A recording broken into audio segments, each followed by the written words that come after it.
the most serious security crisis we have faced in Europe for decades. There are signs from Moscow that diplomacy should continue. This gives grounds for cautious optimism. But so far, we have not seen any sign of de-escalation on the ground. Russia has amassed a fighting force in and around Ukraine, unprecedented since the Cold War. Everything is now in place for a new attack.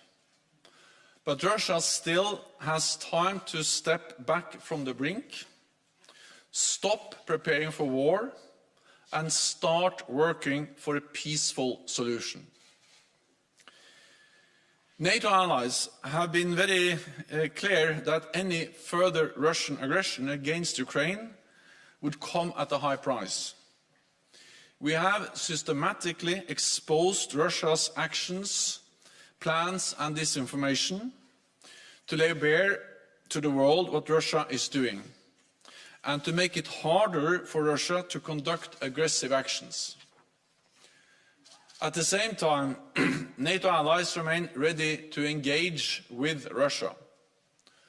On the 26th of January, I invited Russia to a series of meetings in the NATO-Russia Council. We sent concrete proposals for a substantive agenda. To listen to the Russian concerns, share ours, and look for common ground. We are ready to discuss NATO-Russia relations, European security, including the situation in and around Ukraine, and risk reduction, transparency, and arms control. But we will not compromise on our core principles. Every nation has the right to choose its own path. And there will never be first-class and second-class members of NATO. We are all NATO allies. We have stepped up deterrence and defense across the lines to remove any room for misunderstanding or miscalculation. We have deployed more troops, planes and ships to the eastern part of the alliance, increased the readiness of our NATO response force, and boosted our battle groups in the Baltic region. Just last week, I was in Romania to meet additional US troops deploying together with other allies. A strong demonstration of US commitment to the defense of Europe, from the Black Sea to the Baltic. NATO defense ministers will address the need to further increase our defensive posture. And I welcome the offer by France to lead a new NATO battle group in Romania. Tomorrow I will also chair a regular meeting of the Nuclear Planning Group, ensuring that our nuclear deterrent remains safe, secure and effective. Defense ministers will meet our colleagues from Ukraine and Georgia to discuss the worsening security situation in the Black Sea region, and NATO allies will reaffirm our strong support for both countries' sovereignty and territorial integrity. We will also meet with our partners Finland, Sweden and the European Union to continue our close consultations and further strengthen NATO-EU cooperation. The current crisis has shown once again how important it is to invest in our defence. So ministers will review burden sharing across the alliance. I welcome that our latest figures show 7 consecutive years of increased defence spending across Europe and Canada, with $270 billion extra since 2014. And I encourage allies to continue to invest in our shared security. Finally, we will also discuss NATO's next strategic concept, which will be adopted at the Madrid summit in June. I am confident that allies will recommit to our core values and the importance of Europe and North America standing together. And with that, I'm ready to take your questions. Okay. We'll go to Reuters, up there.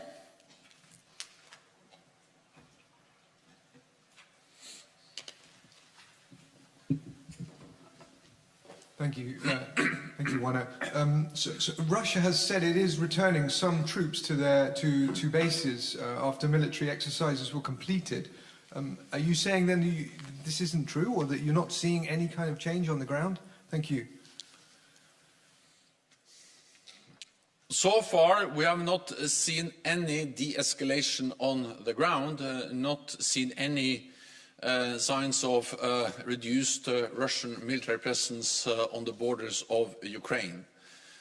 But we will continue to monitor and to follow closely what Russia is doing. And the signs coming from Moscow about a willingness to continue to engage in diplomatic efforts, that gives some reason for cautious optimism. But we will, of course, follow very closely what's happening on the ground and whether this is reflected in some real de-escalation of the Russian military build-up in and around Ukraine. Okay, we'll go to NPR. Hi, thank you. Terry Schultz with NPR. Stockton. Hi. Over here. Would it really matter if some of the troops are returning to their garrisons? I mean, this may not be a sign of de-escalation when you have, more than 100 BTGs and more than 100,000 troops.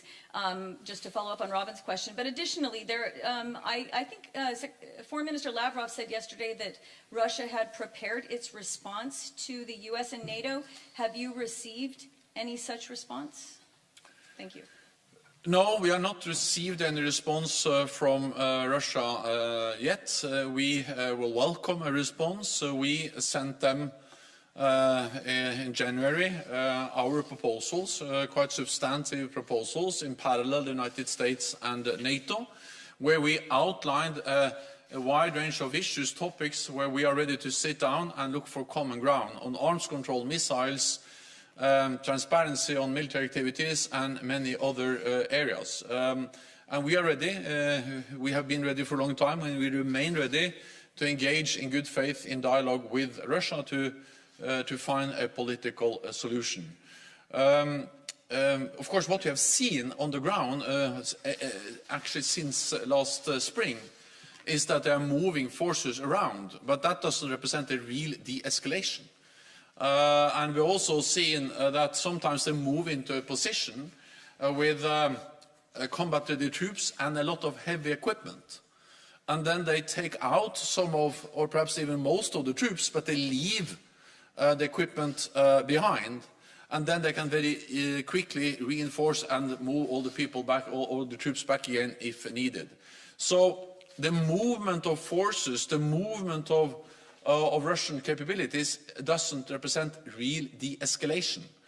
But we will monitor, we will follow what they are doing, and of course we call on them to de-escalate, to withdraw troops, because the Russian military build-up in and around Ukraine is unprecedented, not only with a high number of combat-ready troops, but all the support, all the combat enablers they need to actually conduct a full-fledged invasion of Ukraine.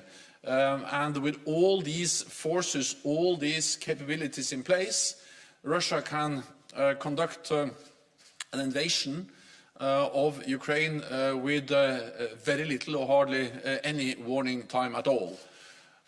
So we follow this, but at the same time we believe there is some ground for cautious optimism based on the signs coming from Moscow that they are interested in continuing diplomatic efforts and to sit down with NATO and NATO allies to find a political solution.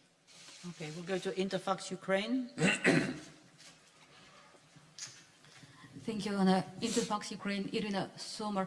Secretary General, 2 questions, if I may. First one, can you please give more details about upcoming meeting with Ukrainian Minister of Defense? In which format it will be, when it will be? What do you expect from Ukrainian side? And second question is, being under a threat of possible war, don't you think that NATO might review Bucharest decision regarding Ukraine? Or in other words, maybe it's easier to give up Ukraine? Thank you. I look very much forward to the meeting with the Ukrainian Defense Minister, also together with the Defense Minister of Georgia. The 2 defense ministers will meet all 30 NATO defense ministers. This will take place on Thursday. And it is yet another sign of the very close and highly valued partnership we have with Ukraine and the strong support that allies provide to Ukraine. In the meeting, I expect the ministers to once again express their political support to Ukraine, the sovereignty and territorial integrity of Ukraine, and as you know, NATO provides support with the capacity building. We help to modernize Ukraine's defense and security institutions. I expect that to be addressed during the meeting, and we also help with cyber defense. And then, of course, on top of what NATO do together, several NATO allies provide also bilateral support to Ukraine. So the political, the practical support to Ukraine will be addressed in the meeting. Then I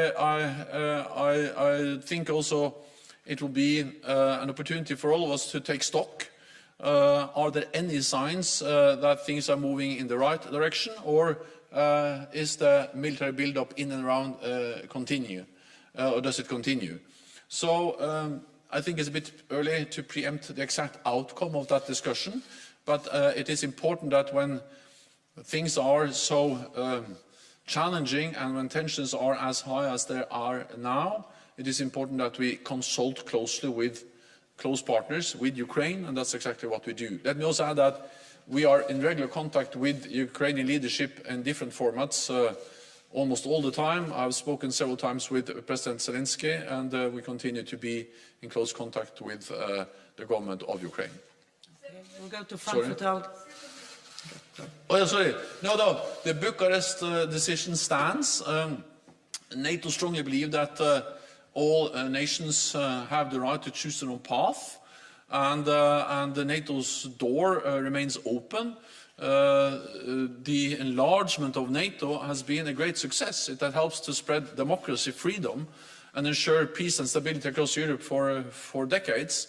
So that decision stands. Okay, we'll go to Frankfurt Allgemeine Zeitung. Yeah, gentleman over there with glasses. Thank you. Thanks a lot. Secretary General, over the past days, France has indicated that it no longer considers or would no longer consider the NATO-Russia Founding Act valid in case of an invasion. Do you expect a discussion on the NATO-Russia Founding Act in that respect during the Defense Ministerial? And do you sense a change among member states which decided after the 2014 annexation of Crimea that they still be bound by this basic act? Thanks a lot. An Russian invasion of Ukraine will be a blatant violation of the NATO-Russia Founding Act. But that has happened before. But NATO allies are still committed to the Founding Act. We believe in the importance of respecting all our international obligations, including the Founding Act. And we have seen before that Russia has violated the Founding Act by invading Ukraine, by using military force against Ukraine and illegally annexing Crimea. But we still believe in the importance of the Founding Act, and And I'd also like to add that, that we strongly also believe in the dual-track approach, that we need dialogue, we need to talk to Russia, but at the same time we need strength and deterrence and defense, and that remains NATO's position. Yeah. Okay. Associated Press? Lon Cook from the Associated Press. You spoke before just on the troop movements about the different types of things that Russia's been moving in recent weeks. You spoke about fighter jets, about S-400s and so on. Then more recently about the enablers, about medical centres, logistics, command and control and so on. When it comes to the things that Russia is talking about withdrawing today, do you see any substance in that, anything significant that might impact its ability to invade Ukraine? And if I could also just ask you very briefly, during the last few months, has there ever been a direct and probable security threat to a NATO ally? So far, we have not seen any de-escalation on the ground from the Russian side. Over the last weeks and days, we have seen the opposite, a continued military build-up with more troops, more battle groups, more high-end capabilities, artillery, air defense, missiles, and a lot of support elements that makes it possible for Russia to move into Ukraine for a full-fledged invasion or a more limited military incursion with hardly any warning time at all. That picture has not changed so far, but we monitor, we follow what they do, and we believe there is some ground for cautious optimism based on the signals and signs coming from Moscow that they're ready to continue to engage in a diplomatic effort, and we are ready to continue to engage in a diplomatic effort.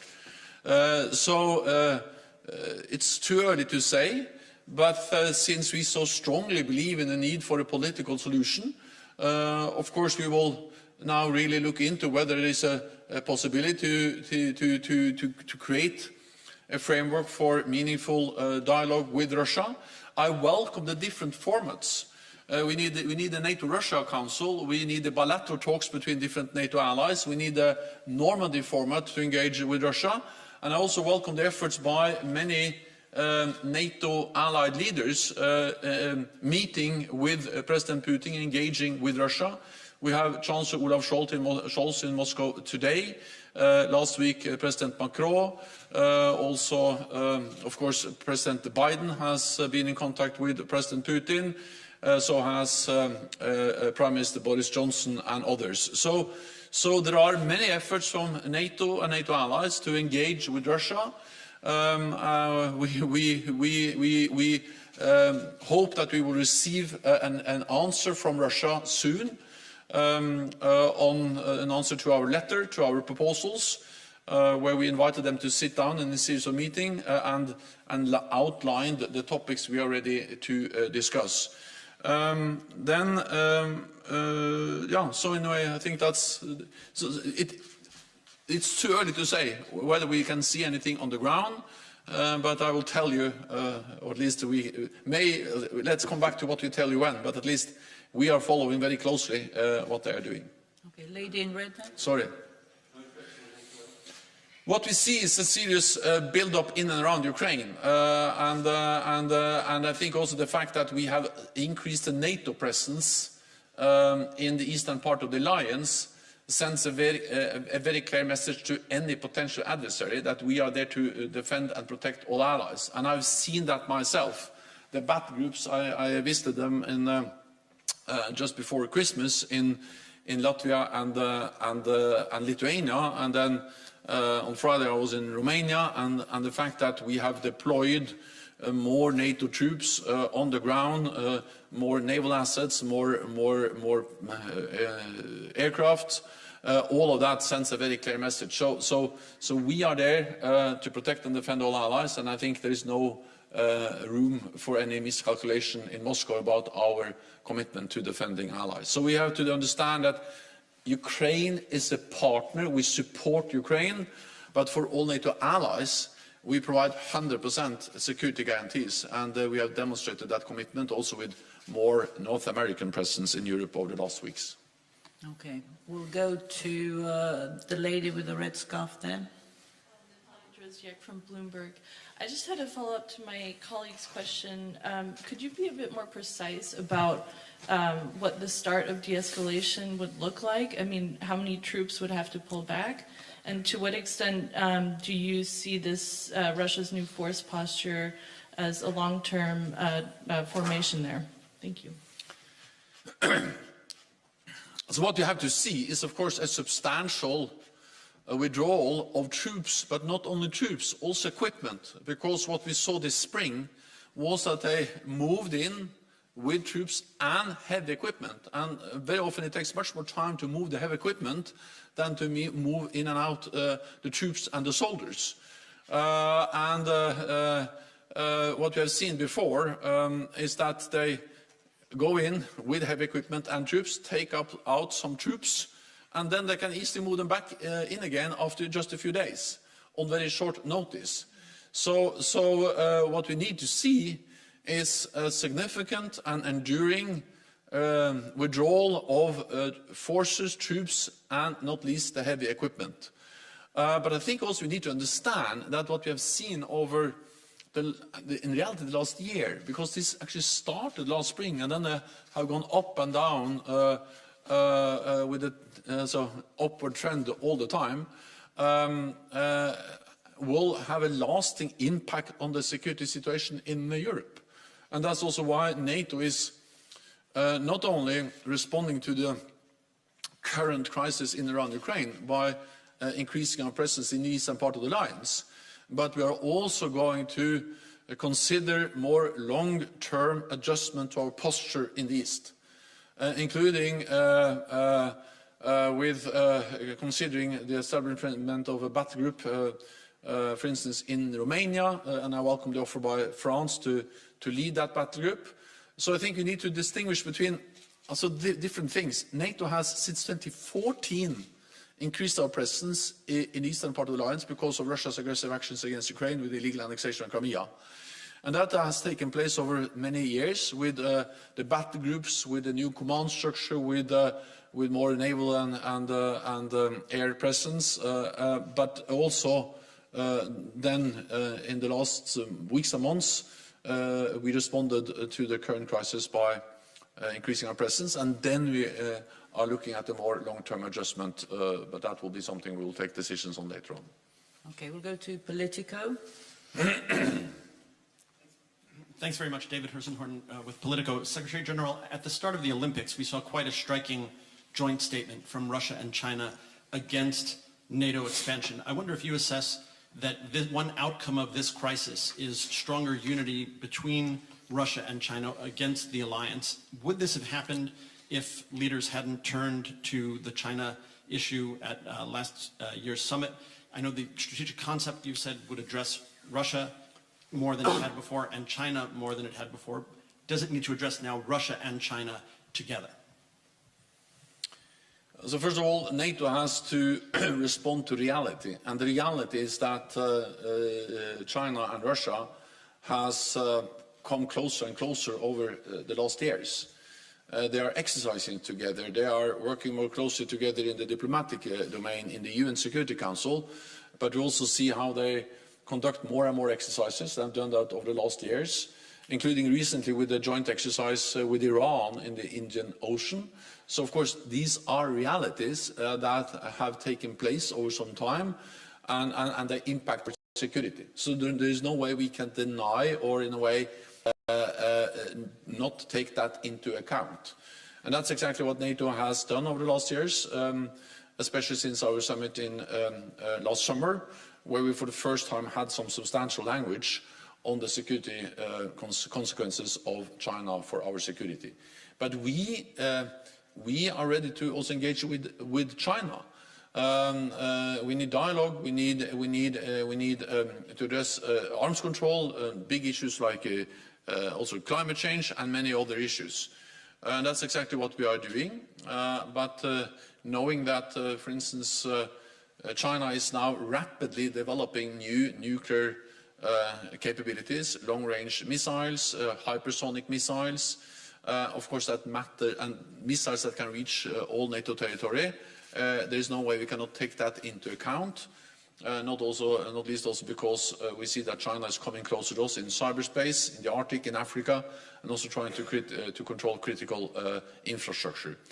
I think fundamentally what we see is that two authoritarian powers, Russia and China, are operating together because they don't like a rules-based international order. They don't share our values, freedom, democracy. And that's also the reason why they try to deny sovereign democratic nations the right to choose their own future. They want a world where big powers can decide what smaller powers and countries can do. So this is about fundamental principles, whether free, independent countries can choose to be part of an alliance as NATO, or they can choose to stay out. We should respect it anyway. And NATO respects sovereign democratic decisions by Finland and Sweden to not apply for membership, or by Ukraine to apply for membership. This is their sovereign democratic decisions, and we respect them. But Russia and China do not. They have stated clearly in a joint statement that they don't want countries in the world to have that freedom to make their own decisions on their own future. And that just demonstrates a fundamental difference when it comes to values and what kind of world we would like to live in. I would like to live in a world where we have free democratic nations living in a world with a world order and where a rule of law is what we have to abide to, not spheres of influence where big powers decide what neighbors can do. We'll go to Imedi. Thank you, Anna. Mr. Secretary General, what can you tell us about the meeting with Georgian Defense Minister? You spoke about Ukraine, and can you tell us more about it? And also, last week during the press conference here in this room, Polish President said that they asked for a high-level meeting with Ukraine and Georgia in Madrid. What do you think about these ideas? Thank you so much.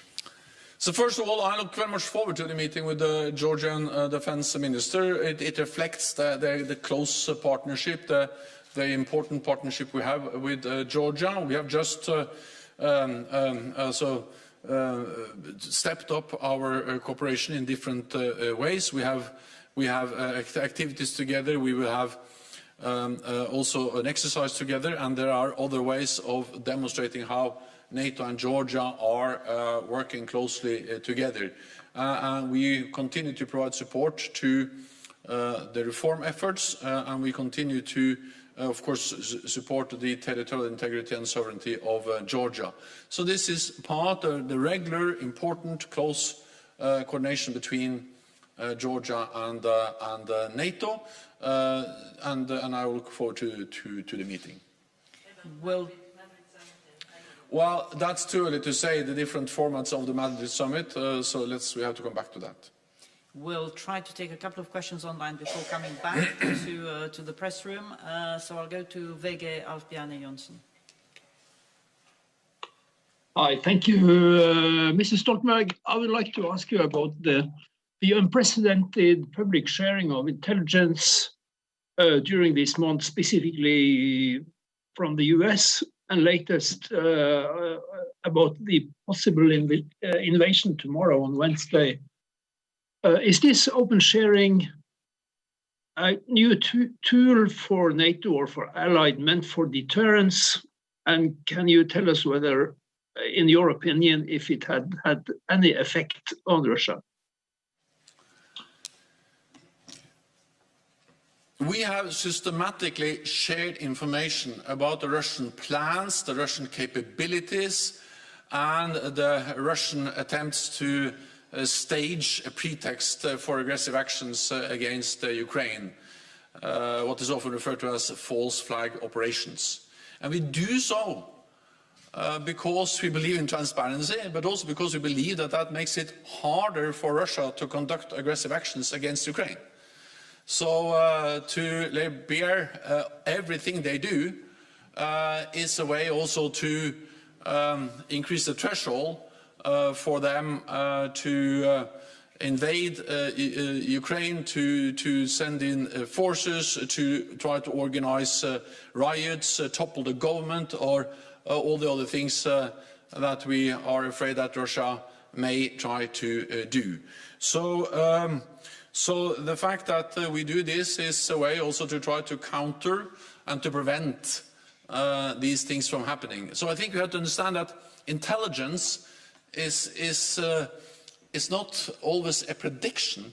Intelligence is information, and when we share information, it is actually an effort to try to prevent things from happening which would have otherwise happened. So yes, we do this in an attempt to to prevent aggressive actions against Ukraine. Okay, we'll go to DPA, Ella Joyner. Hi there, thanks for taking my question. Can you hear me okay? Yes. Great, thank you.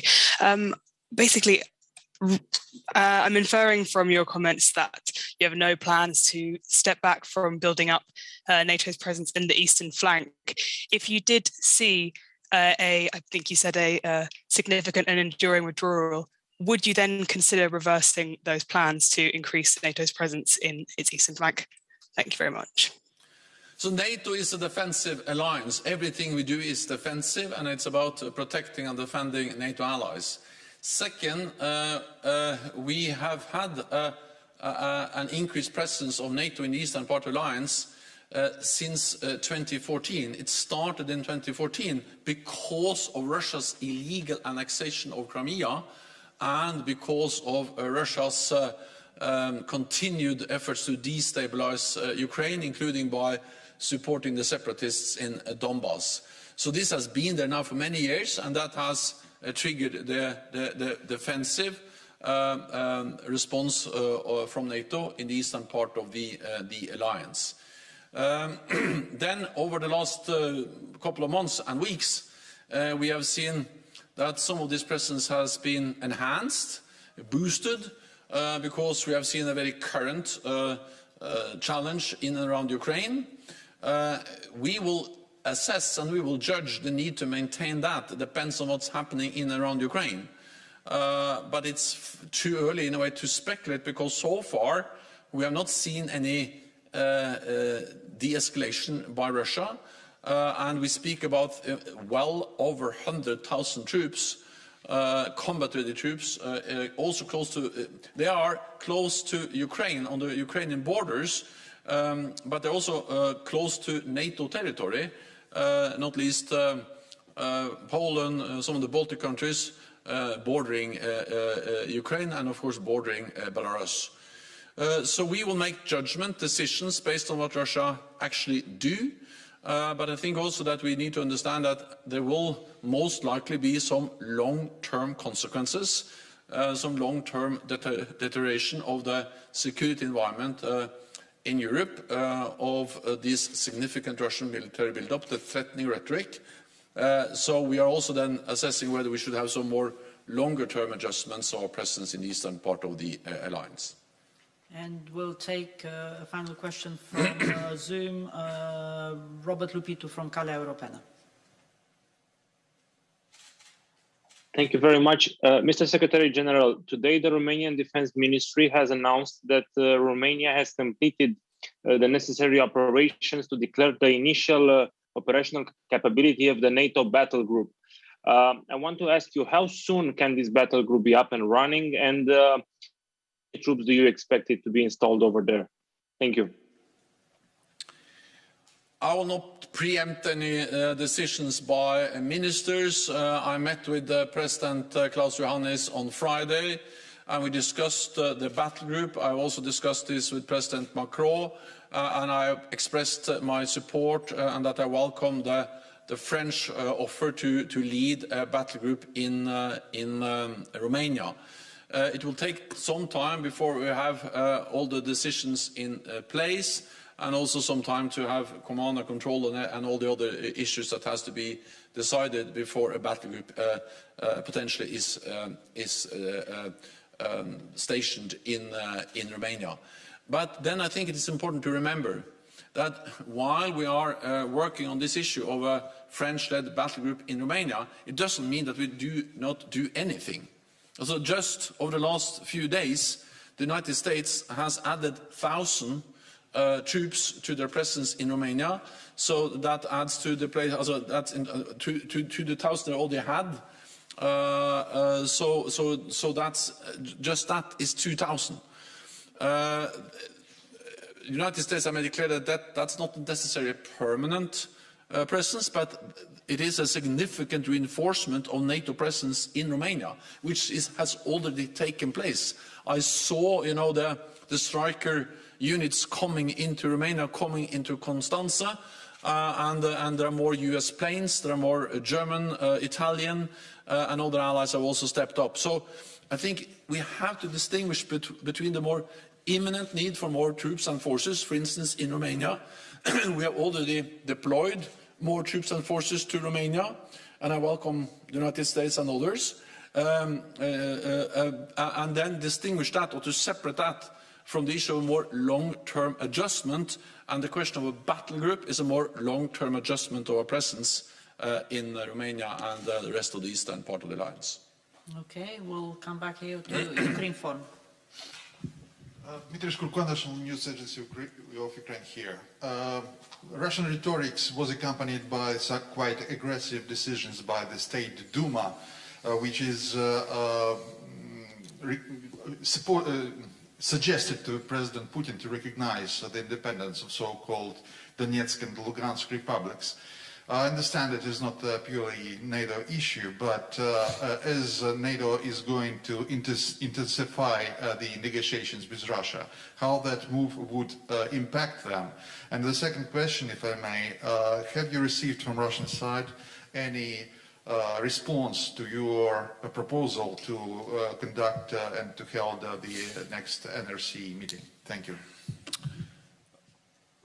To answer the last question first, we have not received any response from Russia on our proposal to both convene a series of meetings in the NATO-Russia Council. We had one meeting in January. It lasted for 4 hours. It was, what's to say, challenging but also very important meeting, because we were together there, Russia and all NATO allies, and discussing and addressing Ukraine, the security implications of the military build-up by Russia in Ukraine. I think that in itself was of great importance. But we have not received any response from Russia on our invitation to hold additional meetings on the NATO-Russia Council, and we have not received any response from Russia on our written proposals on the different topic subjects that we are ready to discuss with Russia. We look forward and we welcome a response from Russia, and let's then see what kind of response we will get. Then on the question of a Russian recognition of the so-called republics, People's Republics of Donetsk and Luhansk. Well, if that happens, that will be a blatant violation of Ukraine's territorial integrity and sovereignty once again. Because there is no doubt that Donetsk and Luhansk is part of Ukraine within international recognized borders. So such a recognition will be a violation of international law and territorial integrity and sovereignty of Ukraine. Not only that, it will also be a violation of the Minsk agreements. So it will make it even harder to find a political solution based on the Minsk agreements. And NATO and I support the efforts of within the Normandy format of France and Germany to find a political solution within the Normandy format, and of course a recognition of these two also territories as some kind of independent entities will totally undermine these efforts and violate the Minsk agreements. Thank you very much. This concludes this press conference. We will see you tomorrow. Thank you. Thank you so much.